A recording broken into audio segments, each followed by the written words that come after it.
Sister, hit ಕಲ್ಸಕ್ಕೆ ಬಾಣ್ಲಿನೋ ಪಾತ್ರೆನೋ ತಗೊಳ್ಳೋದಲ್ವಾ? ನೋಡಿ, ಹಿಟ್ಟೆಲ್ಲ ಹಿಂಗ್ ಕೆಳಗಡೆ ಬಿದ್ದಿದೆ. ಓ, ನಾನ್ ನೋಡ್ಲೇ ಇಲ್ಲ.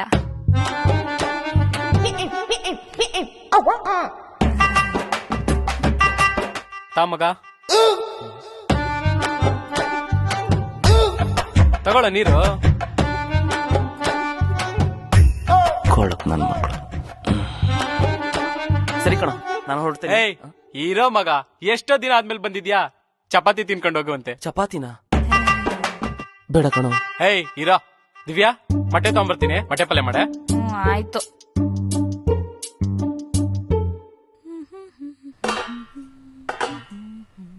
ಸಿಸ್ಟರ್, ತಟ್ಟೆಲ್ಲೇನೋ ಗಲೀಜಿದೆ, ಸ್ವಲ್ಪ ಒರೆಸ್ಕೊಡ್ತೀರಾ? ಒಳಗಡೆನೆ ಒರ್ಸ್ಕೊ ಬಂದಲ್ಲ. ಸ್ವಲ್ಪ